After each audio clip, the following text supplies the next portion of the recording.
Hello everyone, Tony East here. Sorry for the one day late video talking Pacers Hornets. It's been almost 14 hours since the game ended, but between work last night, the storms in Indy, we stayed in Gamebridge for a while because of safety. Some of the Hornets players were still in there.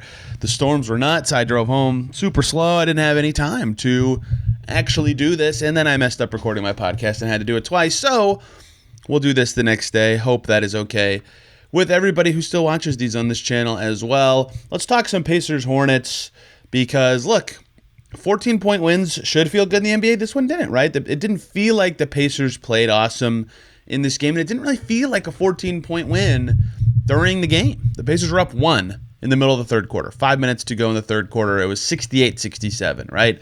And that's some credit to the Hornets, who weren't playing bad. In fact, 3 of their starters, Mark Williams, Seth Curry, Miles Bridges, had really solid games, right? Tough covers in some ways, playing well in the defensive end. They got good play from Yusuf Nurkic off the bench. Like, that's 4 steady NBA vets who aren't particularly awesome, but can do damage to you. And the Pacers had to find ways to get it done and beat the rest of the Hornets. But ironically, was that 1-point margin was when the game really flipped for the Pacers. And I thought 2 things really shined from that stretch. They were up 14 by the end of the third quarter, plus 13 in those last 5 minutes of the third quarter.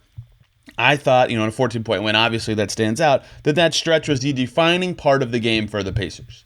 Tyrese Haliburton, he's doing the post-game interview with Pat Boylan in the arena and for radio, and said that they were getting better shots during that stretch. Not that they were getting bad shots throughout the game. Their shooting percentages were largely pretty good for most of the night. Good threes. They weren't getting free throws, but good enough shots. But they got better shots during that stretch, and I thought that was spot on. I don't even know that it was necessarily a process change. I kind of think it was a wake-up call of, we're only up 1 against the Hornets.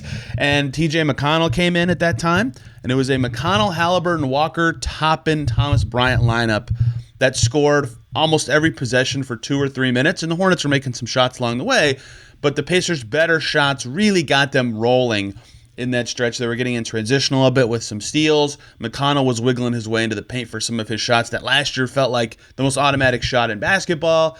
They got some highlight plays in that stretch that I'll talk about in just a second, and all of a sudden, they're up 10 even with the Hornets playing well, and then Thomas Bryant closed the quarter with some really strong play. He missed a shot and then had 2 huge buckets, including one from a very impressive rebound. And all of a sudden, the Pacers look up and they're up 13 with their bench leading the way. And usually if the Pacers bench gives them one strong stretch in a game, that bodes well for the rest of the game. And it did. They put it away in the fourth. And I actually want to talk about the fourth quarter stretch in a second. But that stretch defined the game to me, that late third quarter surge from the Pacers. And one play, Tyrese Haliburton running backwards to throw a bounce pass to Obi Toppin off the ground for an alley-oop, really ignited the crowd, right? I mentioned earlier I was late coming home because of the storms. It was really stormy in Indy yesterday. Tornadoes. If anyone watching this is affected by that, I'm sorry. I hope everybody was safe.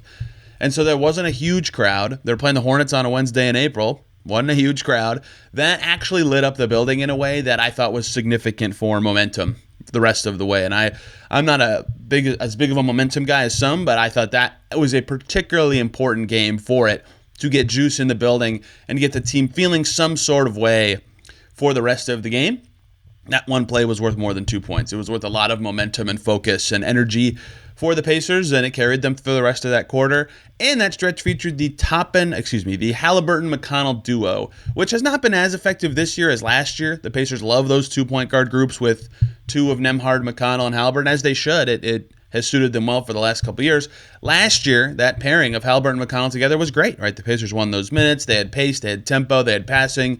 This year, they haven't gone as good. They've been losing those minutes, both in net rating and in plus-minus. It just hasn't been the same. Their offense is good enough they can't guard with that duo on the floor. Last night, in Pacers Hornets, they were plus 17 with that duo on the floor in 7 minutes. That means for the other, basically 41 minutes of the game, the Pacers lost by 3 when they didn't have that combo on the floor. But that combo was so good, it led the Pacers to a comfy win. I don't know that one game can be a launching pad, but if that group can look a little better, because the Pacers did tweak their rotation slightly in this game. Thomas Bryant was in at different times. They didn't go to the small ball as much as they have of late, if that group can actually be a little better, maybe even just neutral, that would be a huge deal for the Pacers. So that late third quarter stretch was everything. It had the highlight that got the game done. It had the scoring stretch that put the game almost away. It had a pairing that the Pacers would really like to launch, and it got them the win. The other stretch that I thought was important was the Pacers were up 7 in the fourth. The Hornets were slowly coming back. And Ben Shepherd hit a 3 before this, so it's not perfectly in line with what I'm about to say, but Aaron Nesmith put the game away. After that Shepherd 3, he scored 11 straight Pacers points in that fourth quarter. One on an offensive rebound layup that he earned himself, then 2 straight threes that Haliburton got him with good passes, and he wiggled his way into open space, and then a beautiful, and this is what Aaron Nesmith's gotten so much better at, this inside the arc stuff of late, a beautiful driving between Seth Curry, Yusuf Nurkic layup, goes under the rim with his right hand pirouetting, spin that ball, tough shot, and one. And one for Aaron Nesmith. Makes the free throw because he's amazing at free throws in the fourth quarter now. 11 straight points for Aaron Nesmith in about 2 minutes. That was really what put the game away, right? It was close-ish. Shepherd's 3 made it a 10-point game, and the Hornets were scoring during Nesmith's stretch. They hit 2 threes, but they were up 15 after that, and there was only like 5 minutes to go. You know, they could slow down a little bit and just play their game and win, and they did.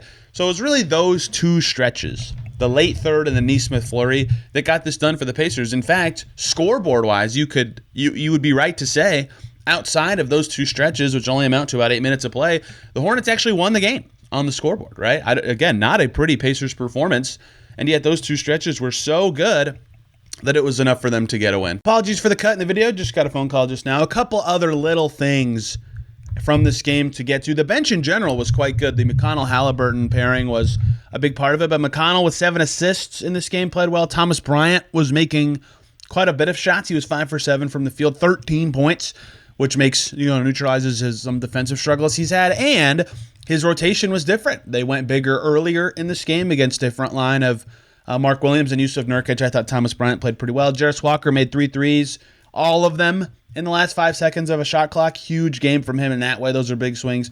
And Obi Toppin, of course, had the highlight dunk and had a nice outing. When the bench is good, the Pacers' chances of winning go way up because of how good their starting five's been this year. And their starters weren't even that great in this game. They were good enough, just okay at times. But the bench in particular, I thought, was extremely noteworthy.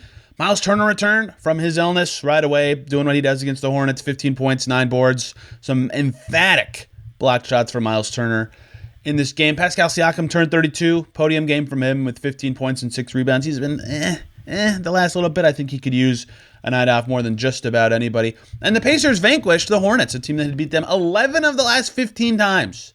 Remarkable how much the Pacers have struggled against Charlotte, but they got it done in this one. They're sitting pretty for the 4 seed, potentially being in the 4-5 round of the playoffs come postseason time. We'll have much more on the Pacers after Pacers Jazz Friday, and plenty more to come on this channel. Thank you guys for watching. Check out Locked On Pacers for more. We'll see ya very soon.